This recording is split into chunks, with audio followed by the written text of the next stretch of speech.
अच्छा बाबूजी, एक जमाना था हमारा हिंदुस्तान गुलाम था, हमारी भारत माता गुलामी के जंजीरों में करा रही थी। हमारे कुछ जवानों ने आवाज को सुना, कहा धरती मां करा रही है।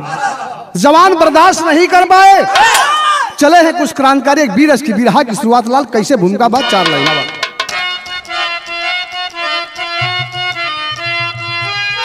जल रही आग वैशाली बेजुर्म की, चोरी आतंक से थी आतंकित धरा, जुल्म की बेड़िया माँ के पैरों में थी, जननी कहती है जागो सपूतो जरा, जुल्म का अंत करके छुड़ा लो मुझे, सुन के अरविंद घोष का कलेजा फटा, त्याग कर भी बच्चा क्रांतिकारी बना, देश भक्ति लिए जवान जंगी डटा।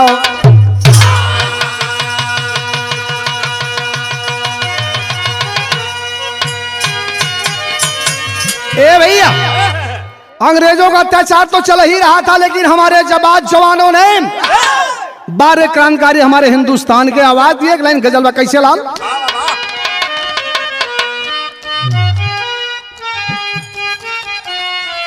अरे जियो जियो बारे भैया इंदल, यह गजल बा है भैया सी वतन कैसे लाल। तो आज पीने की दावत है यारो रे, चाँद पर बैठ कर हम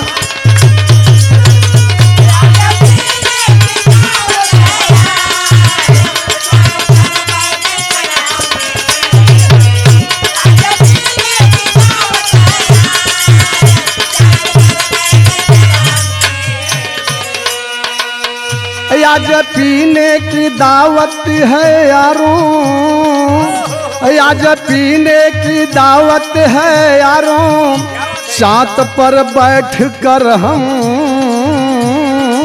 पिएंगे, तो तेरे जुल्फों के साये में हंस के रे प्यार से उम्र भर हम जिएंगे।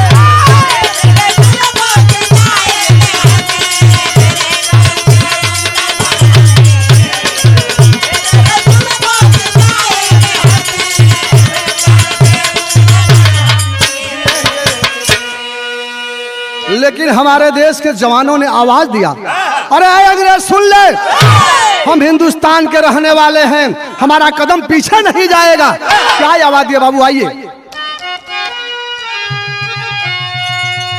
अरे तो बागियों की बगावत चली, हरे तिरंगा हमारा उड़ेगा, बगावत चली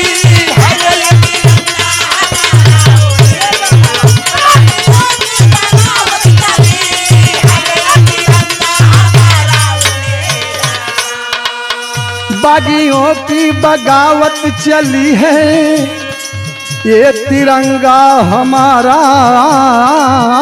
उड़ेगा, तो हम मरेंगे मिटेंगे वतन तेरे तेरे सीने।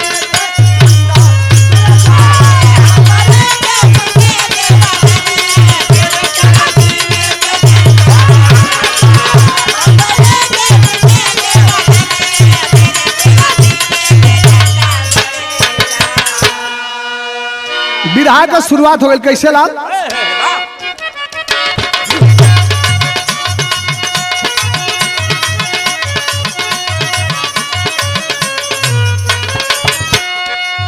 हर एक प्रांत से जवानों को जगाते थे, हर एक प्रांत से जवानों को जगाते थे, गुलामी तोड़ने की कसम जवान खाते थे।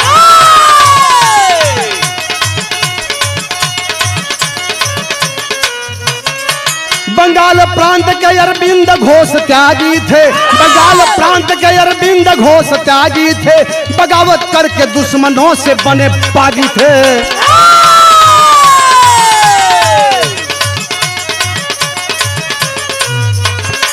बैंक डकैती करके हरियाणा से आए हैं, बैंक डकैती करके हरियाणा से आए हैं, गन खरीदने की योजना बनाए हैं।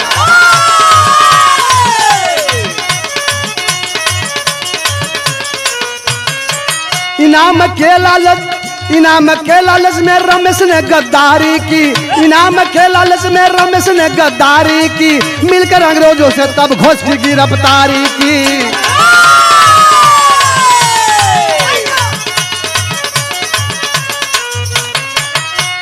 हमारे विराह के श्रोता प्रेमी भैया तनी सब बात के समझ ला, कहानी कहाँ का रमेश भैया।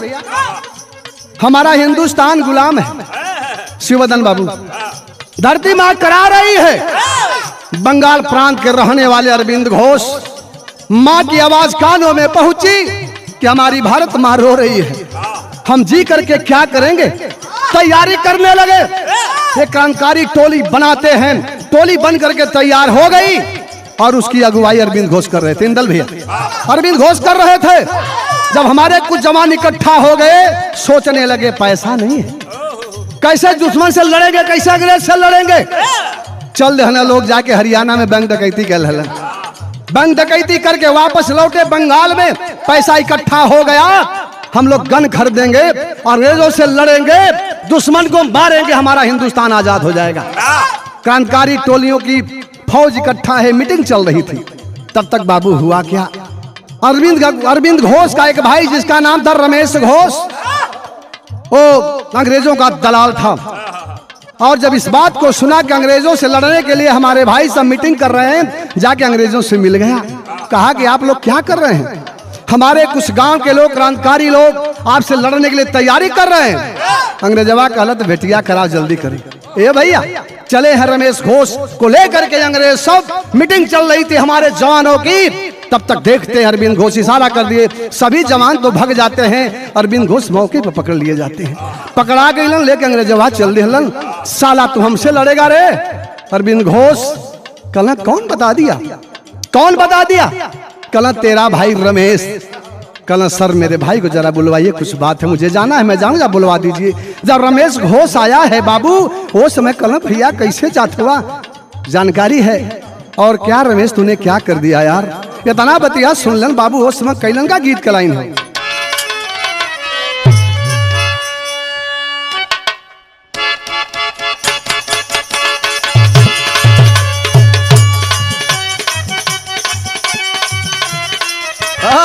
देखा देखा देखा ए भाई, कोनो लड़का बड़ा मनसरहंग है कमलेश भैया। कल आया है, अरे क्या बात है शिवदन बाबू, सुरेंद्र भैया, लम्बू भैया, कल क्या चीज है रमेश भाई, कहा थका कल भैया। बाटा बाटा गोरी बचले 1000 पैबू, बाटा बाटा गोरी बचले 1000 पैबू, नहीं बटबू तो कहूँ करे अचार नहीं बू।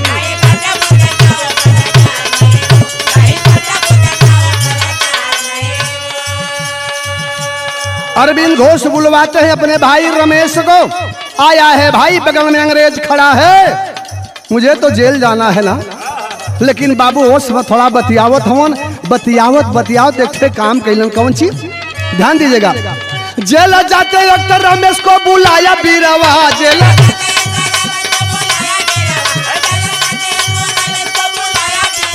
उसके गद्दारी पर गोली से उड़ाया बीरावा, उसके गद्दारी पर गोली से उड़ाया।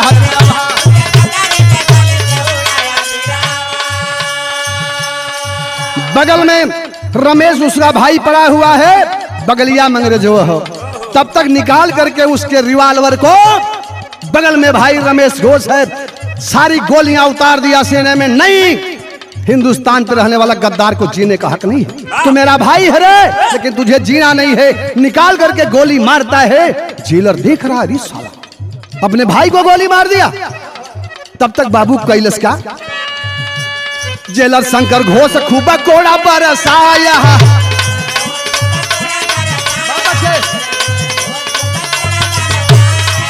अरे फिर बिना जवान अपने साथी को बताया। बहुत अच्छा लगा, इनका लाभा वाला नारा वाला गाया बीरवा,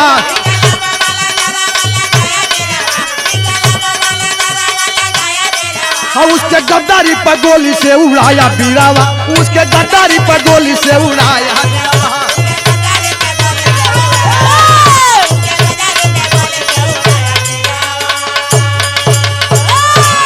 ए भैया और जैसे ही अपने भाई रमेश को मारता है, अंग्रेजवा पकड़ लिया। और ये साला अपने भाई को मार दिया, अपने भाई को मार दिया। ले जाता है बाबूजी, बांध दिया एक पेड़ में। बांधने के बाद अंग्रेजवा लगन है कोड़ा से कोड़ा मारे। ये तनी कोड़ा मार दलन, ए बाबू प्रमाण मिलल, लहूलुहान हो गए अरविंद घोष। पूछता है तेरे साथी कहाँ गए? कल तुझे पता नहीं है मैं हिंदुस्तान का रहने वाला हूँ रे, मैं अपने साथी को बता दूं? नहीं, मेरे इतिहास में नहीं है। साला अंग्रेज पागल हो गया, ये कैसा हिंदुस्तान का रहने वाला है बाबूजी? एक लाइन गीत बके।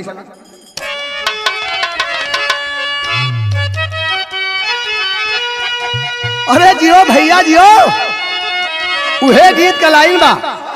कमलेश भाई तनी ध्यान दिया, ये बीरस का लाइन बा। कैसे लाल? तो सास मारे तन,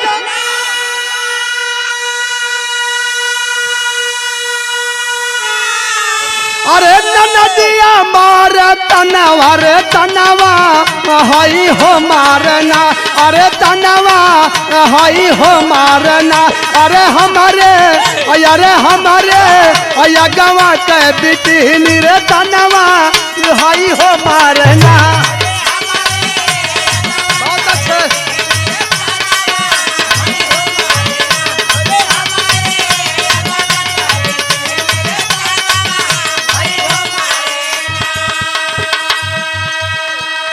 अरविंद घोष बधे हुए हैं, लेकिन 12 हिंदुस्तान का पानी आवाज दिया क्या?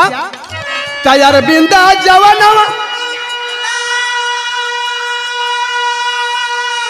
अरे जेलर के समानवा जानवा देव पापिया, अरे जानवा देव पापिया।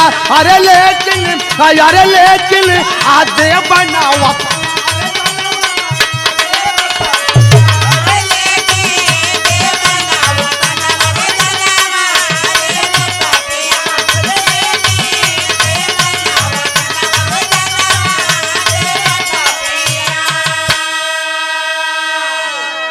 कोड़ा से मारते मारते थक गए, प्रमाण मिलता है। और जब अरविंद घोष नहीं बताते हैं अपने साथियों को, तब वो समय कैलन का भैया तंबारी मारी छलनी कर। अरे अरविंद का बदनवा हो जानवा लेहल पापिया, अरे जानवा लेहल पापिया। अरे पिजरा, अरे पिजरा थोड़ी जहल सुगनवा हो जानवा लेहल।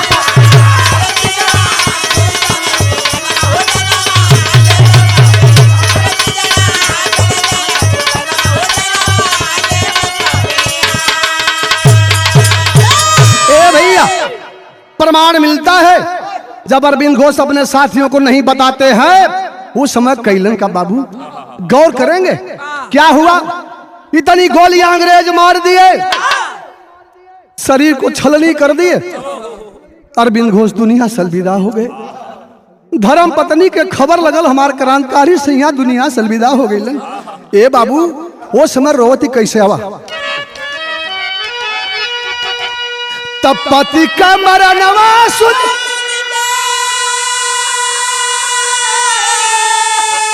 हर रोवैली मयनवा हो जनवा अलहल पापिया।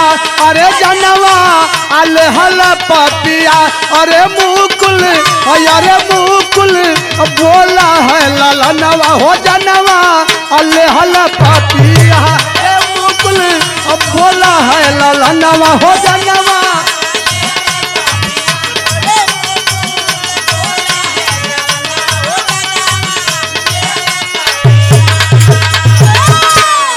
ए भैया जानकारी भइल विमला देवी के हमार सैया दुनिया से अलविदा हो गई। रोवे लगले छोटा बेटा 15 साल का मुकुल घोष। कहला माई काहे रोवत हो, काहे रोवत हुए माई? पूछना चाहते हैं बेटा आखिर मैं क्यों रो रही हूँ? बताने की शुरुआत करती हूँ माँ अपने पति की वियोग कैसे ला लेकर गीत बा।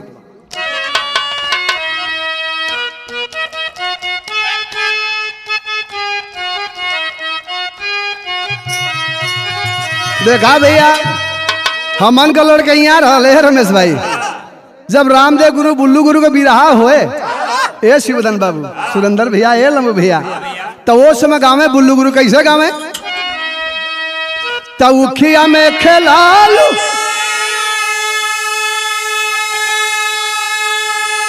तउखिया में खेलालू अरहरिया में खेलालू भुलाई गईलू ना अब भुलाई गईलू ना आई बुढ़ाऊ कसुदिया भुलाई गईलू ना।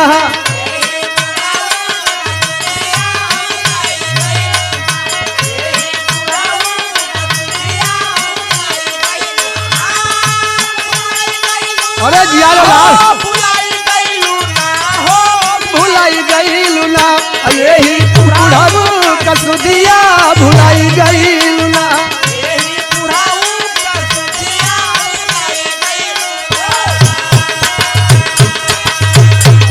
देखा जब माता बहन चले नहीं लोग पिड़िया बहावे वो समय गावली कैसे गावली भैया? तयाजा एकादशी तयाजा एकादशी अभियान द्वादशिया तिरसिया के ना मोरा यही है बलमुआ तिरसिया के ना। बाबा जी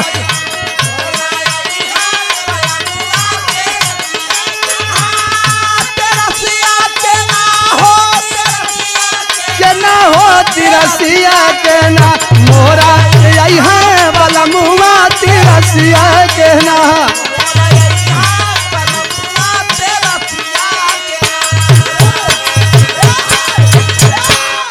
विमला देवी बतावत थी कमलेश भैया बेटा पूछना चाहते हो आखिर मैं क्यों रो रही हूँ? वो माँ बताती कैसे लाल? तब मुकुल लला नावा हरे विमला माया नवा बतावला गाली अब बतावला गाली अपने रोवे के करनवा बतावला गाली।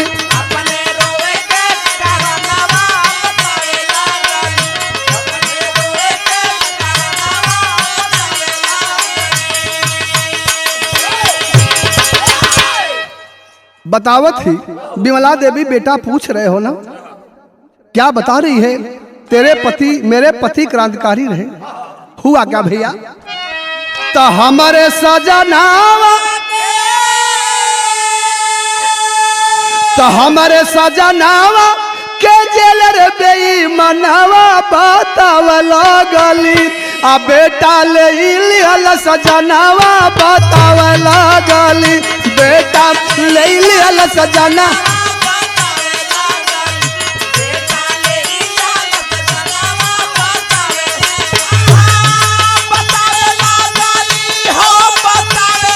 गली हो बतावला गली बेटा ले लिहल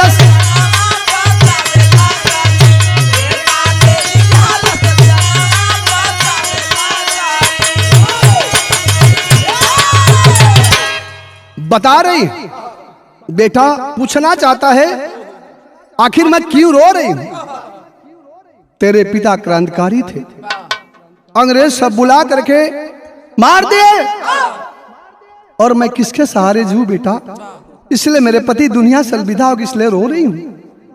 बेटा वह 15 साल का मुकुल घोष कलम माई का रोवत है। रोवा मत, हमें घमंड के हमार बाबू क्रांतिकारी रहलन। तेरी ग्रांड कैसे लाल?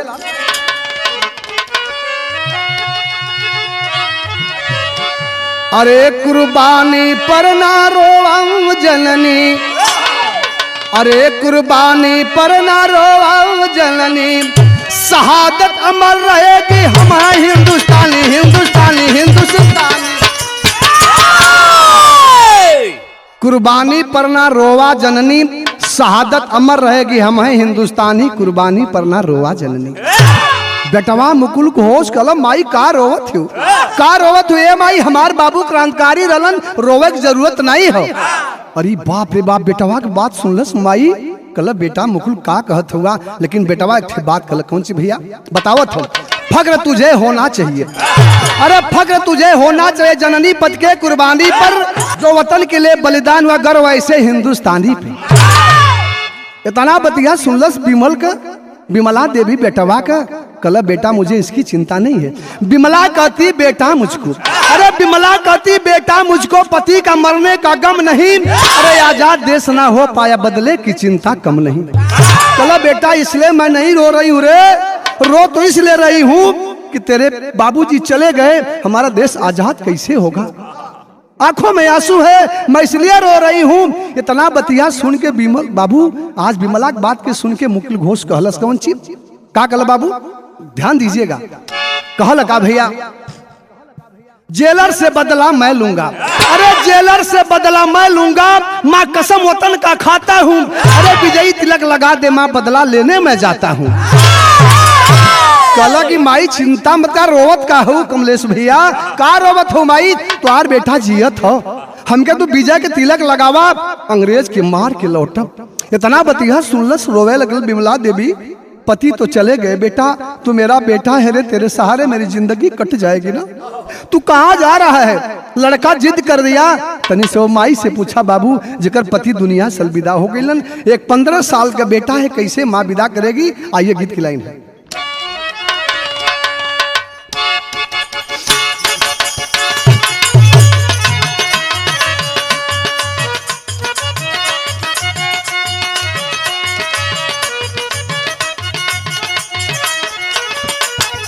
बड़ा बढ़िया गीत मास्टर जी बजावत हवन।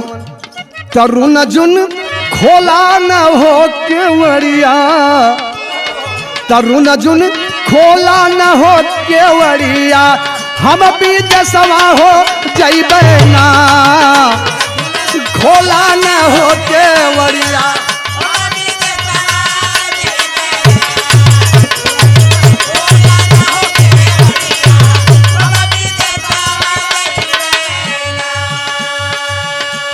मुकुल घोष जिद कर दिया, माँ मुझे जाना है रे माँ, मैंने बाबूजी का बदला जरूर लूंगा, माँ तू रो मत रे, चिंता मत कर रे माँ, तेरा बेटा भी क्रांतिकारी होगा। ये बाबू जिद कर दलस बेटवा, माई मजबूर हो गई। का कल भैया तो रख के छतिया पर हो बजरवा, तो रख के छतिया पर हो बजरवा, लाल के चुमैली लरवाना, छतिया पर हो बजरवा।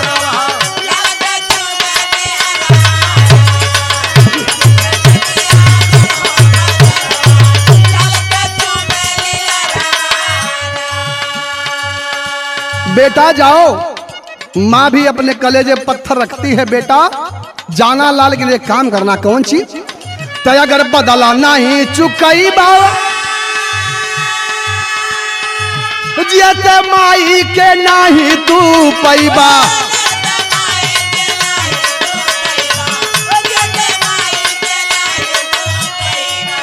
ताना मारी हो गाँव जवरवा, ताना मारी हो गाँव जवरवा, ललका चुमैली लरवाना, ताना मारी हो गाँव जवरवा, ललका चुमैली।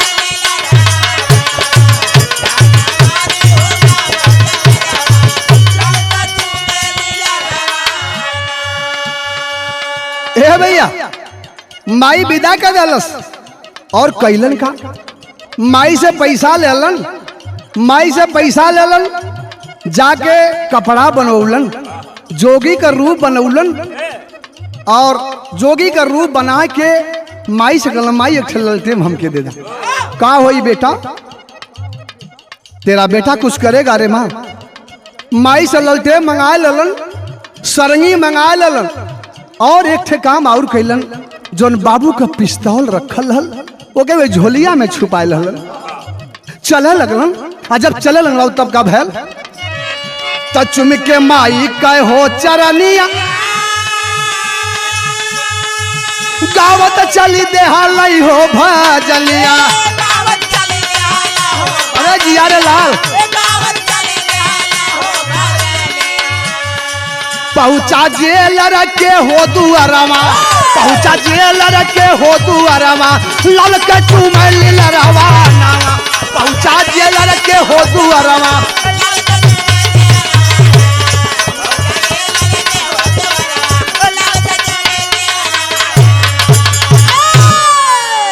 ए भैया अब दिमाग लगौना कैसे पहुंचब, अपन भजन गावत जोगी का रूप बना के शिवधन बाबू चले लगलन।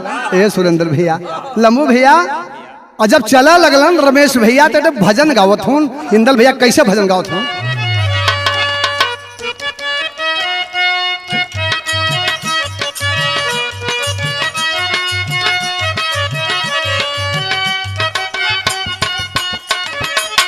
बड़ा बढ़िया भजन बा कमलेश भैया। तो एक दिन जाना पड़ी है छोड़ी के, एक दिन जाना पड़ी है छोड़ी के कचहरिया हो सवरिया ओढ़ी के ललकी चदरिया ना। एक दिन जाना पड़ी है छोड़ी के कचहरिया।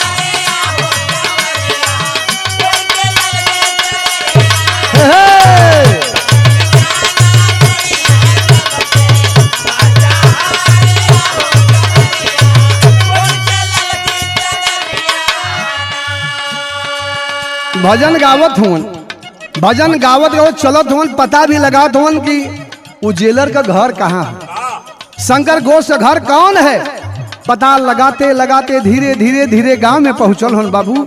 जब गांव में पहुँचलन और जब गांव में पहुँचलन पता लगौलन कि किसका घर है, कहाँ घर है, वो जेलर का घर कहाँ है।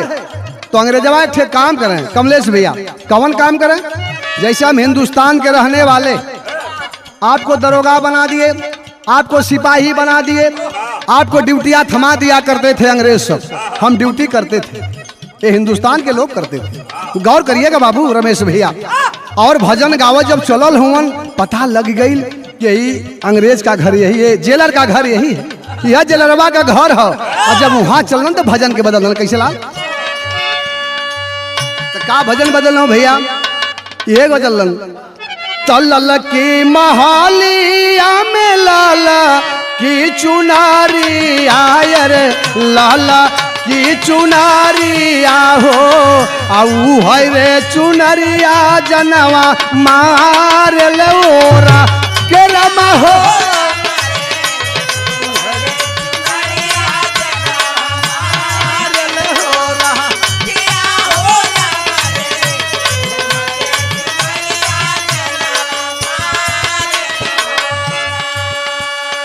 धीरे धीरे पहुंचलन कहवा, जहां शंकर घोष का घर है। दुआरे बैठ गए, हाँ दुआरे बैठ के बाबू वो भजन गावे लगलन। तो कैसे भजन गाओ तो भैया?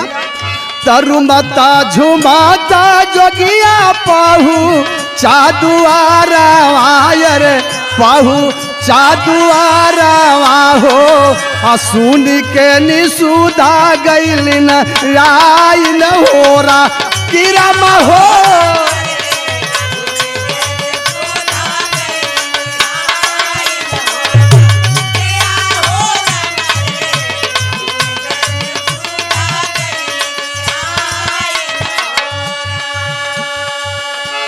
वही दुआरे बैठ गया, सरंगी बजा करके भजन को गा रहा है। और भजन गाते गाते जब शंकर घोष की औरत सुधा देवी बाहर निकली, जब देखती है इस जोगी को तो सोच गई, आवाज देती है का भैया तकवन करनवा बेटा जोगा वारा मावाला रे, जोगा वारा मावाला हो कवन करनवा बिखिया मांग लहोरा अकिराम हो।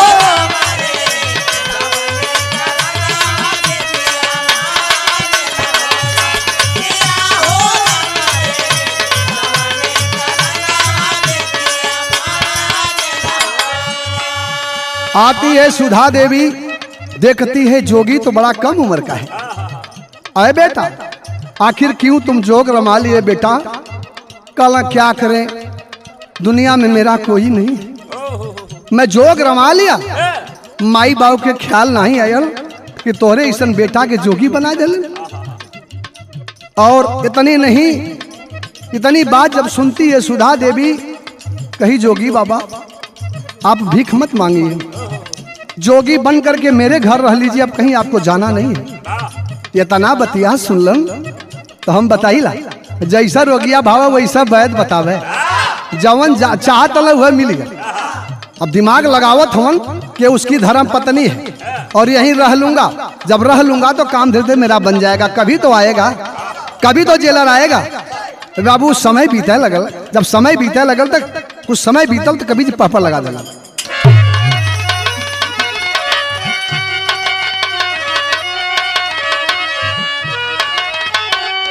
अरे धर्म का बेटा पाके करे दुलरवा ममता जागल बाप, अरे धर्म का बेटा पाके करे दुलरवा ममता जागल बाप, अब बार बार देखा वो कर चेहरवा ममता जागल बाप।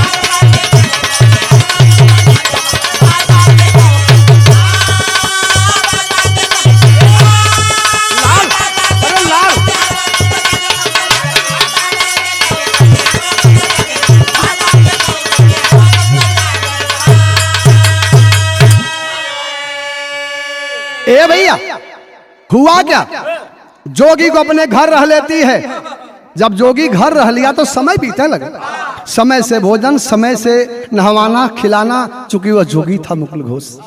ए भैया समय बीतने लगल तब भयल का, तो 8 माह तक सुधा देवी ममता दिया पार हो, अब बदले का भावना भूल गई वही बिमला का कुमार हो। अरे तबले जेलर आ गई न सभलवा ममता जागल बा, अरे तबले जेलर आ गई न सममता ममता जागल बा, आ गुस्सा चढ़ गल मुकुल के कपरवा ममता जागल बा।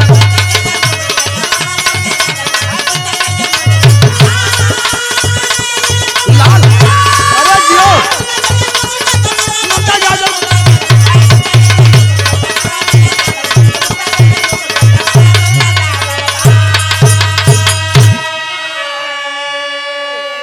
ए भैया, और उस ममता में भूल गया, सुधा देवी ने इतना प्यार दे दिया धर्म की मां बन करके, ये भूला गए घरवा माई से वादा कहले हिला के चलब और जेलरवा के मार के तबाही भूला गए। समय बीत गए 8 महीने के बाद जब उसका पति आया है शंकर घोष, देख लिया वर्दी में है, यही साला मेरे पिताजी का हत्यारा है, सो जा साले रात को तुझे बताता हूं। खाना नहीं खाया, धर्म की मां पूछती है बेटा खाना क्यों नहीं खा रहे हो? नहीं मां मुझे भूख नहीं लगी है, भूख नहीं लगी है। अब तो इंतजार है, गुस्सा चढ़ गई सर पे कि साले की रात को इतना गोलियां मारूंगा जितना इसने मेरे पिताजी को मारा था। समय आ गया बाबू, गर्मी का महीना है, एक तरफ धर्म पत्नी सोई है, एक तरफ जेलर भी सोया है, अपने चारपाई पर नींद ना लगा था। तब बाबू आल्हा लगा,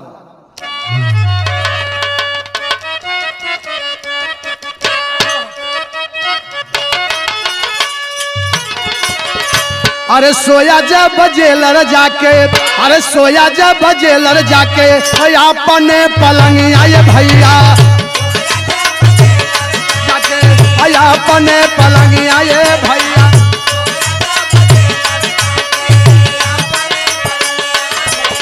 अब पिस्टल के निकाल के जाना भैया तैयार, निकाल के जाना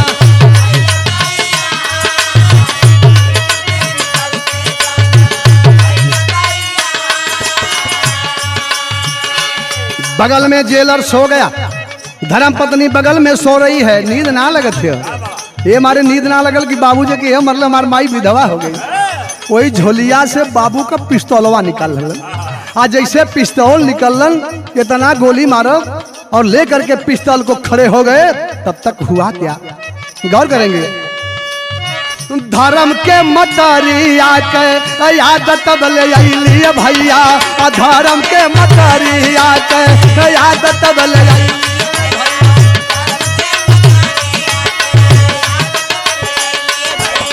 कैसे मार विधवा होई है माई रे हमारा, कैसे मार विधवा होई है।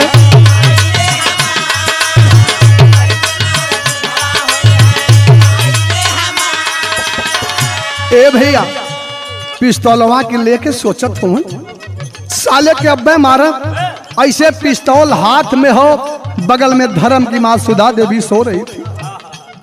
नजर गई अगर इसको मार देता हूं तो मेरी धर्म की मां विधवा हो जाएगी। ये दिमाग बड़ा तेज चलेगा, गौर करेंगे। दूसरी लाइन पिस्टल ले ले हुए, माई से कसम खैली बदला चुकई बे भैया, माई से कसम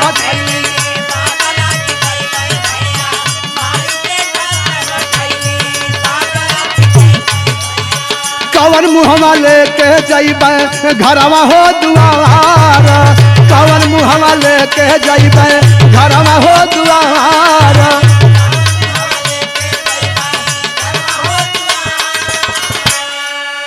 गौर करेंगे, पिस्तौल के लेके तैयारी में हवन गोली मारब। धर्म की माँ की ममता याद आ गई, सोचा लगलन दिमाग घूम गल।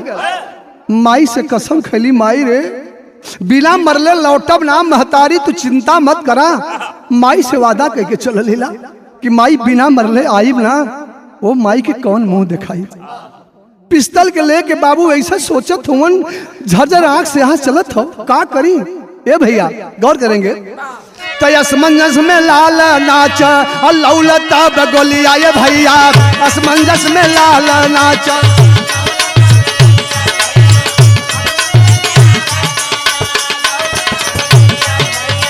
तब तक जाग गया जेलर बदकार, तब तक जाग गया जेलर बदकार।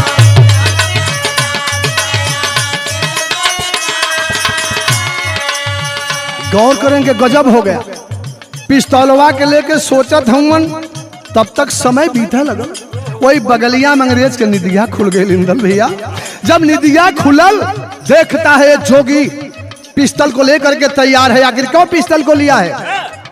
सवाल कर दिया जेलर, क्या कौने कारण जनवा हमर लेवल चाहत हुआ ये बोला।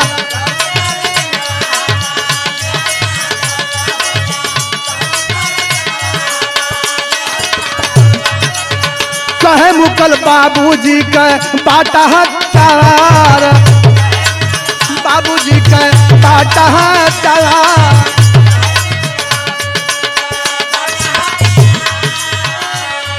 लेकर के पिस्तौल को तैयार हैं।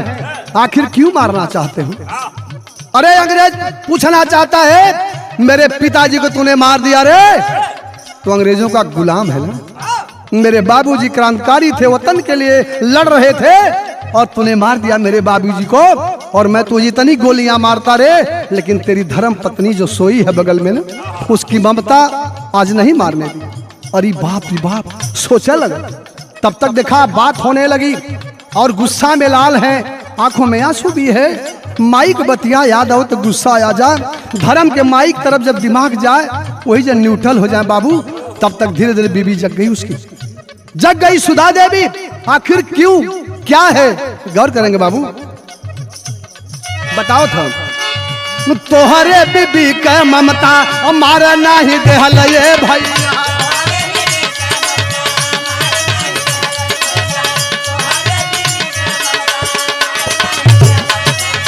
यही से नी बाबूजी हो गैली हम लाचार, यही से नी बाबूजी हो गैली हम लाचार।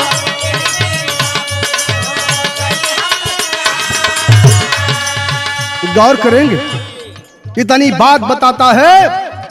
बात होती तब तक बगल में उसकी बीबी जग गई। ए भैया शिवबदन जगी है, देखती है जोगी के हाथ में पिस्टल है।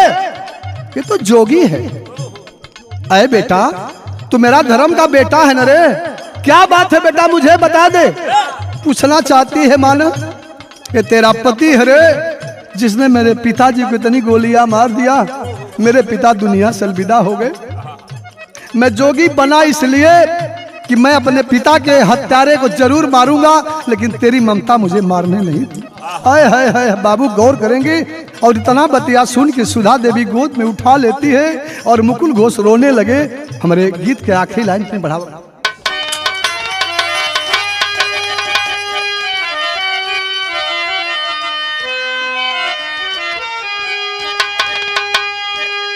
अरे धर्म का रिश्ता रिश्ता से पावन है अपाना, आज कसम खैली पूरा करब माई का सपना।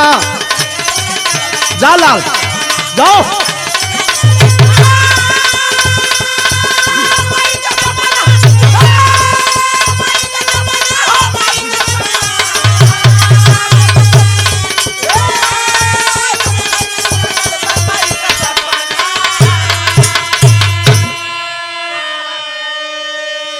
तो सुन के सुधा देवी लहली गरवा लगाई, अब बदला लेला बेटा जेलर हवा कसाई।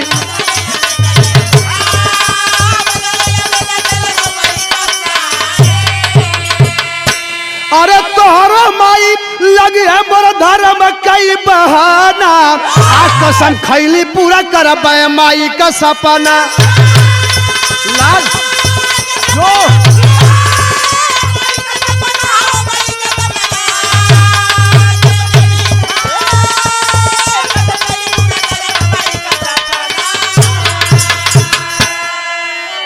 इतनी बात जब सुनती है सुधा देवी धर्म की माँ, अरे बेटा मार ले गोली, अगर मेरा पति हत्यारा है तेरे बाप का, तेरी माँ भी मेरी धर्म की बहन है रे।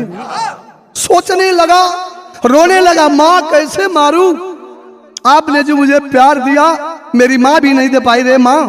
इतना बतिया सुन के बाबू हुआ। सुधा देवी जेलर के संग मुकुल के घर आई, अब विमला से सारी बात रोई रोई बताई।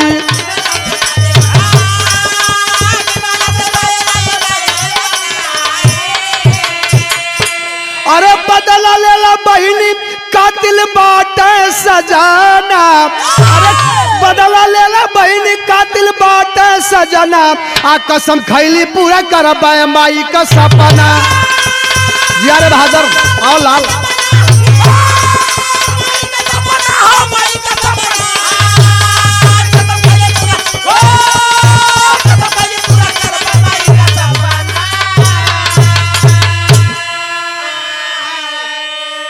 ए भैया मुकिल को लेकर के जेलर शंकर घोष और सुधा देवी तीनों चल दिए कहां?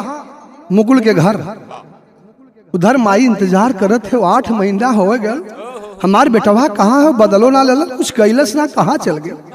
और देखती है विमला देवी मेरा बेटा तो है, लेकिन साथ में एक औरत भी है, एक मर्द भी, आखिर ये कौन है, ये कौन है? नालत है रे बेटा। धीरे धीरे पास पहुंचा है, माँ देख गई यही तो वह जेलर है ना। नालत है रे बेटा, तेरे जिंदगी पर तूने मुझसे वादा किया था, मां मार करके तब वापस तुझे मुंह दिखाऊंगा, ऐसे बेटा को पैदा करके भी मुझे अफसोस है बेटा। आंखों में आंसू है, रोने लगी।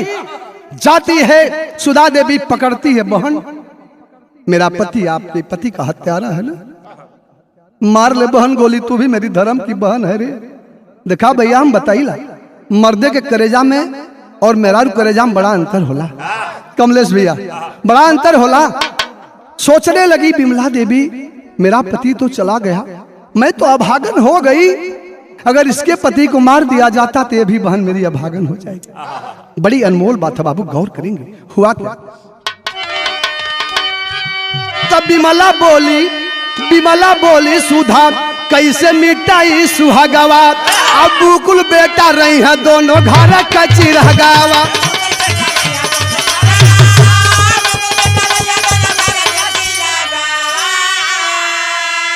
अरे बना क्रांतिकारी जेलर बरसे नया नाम, बना क्रांतिकारी जेलर बरसे नया नाम, आ कसम खैली पूरा करब माई का सपना। लाल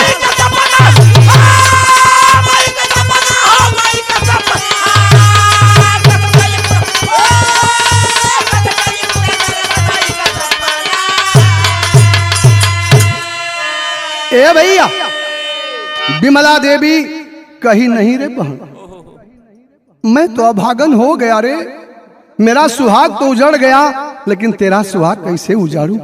रो रही है। एक बात कहती, बड़ी अनमोल बात है, कही कि बेटा मेरा जो आज मुकुल घोष है, तेरे पास भी कोई संतान नहीं है और मेरे पास एक संतान है, आज से ये दोनों घर का बेटा बन करके रहेगा। बाहरे औरत क्या सोच है बाबू, गौर करेंगे।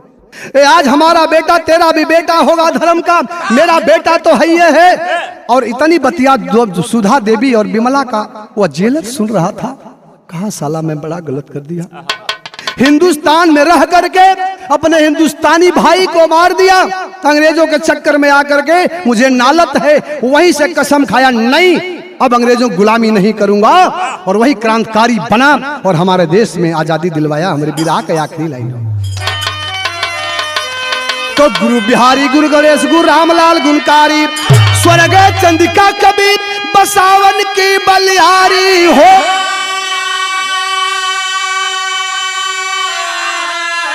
अरे कुर्बानी पर न रोवा जननी, अरे कुर्बानी पर न रोवा जननी, चौहान श्याम सुंदर का शारद रखती पानी। कुर्बानी पर न रोवा जननी रखती पानी हो कुर्बानी।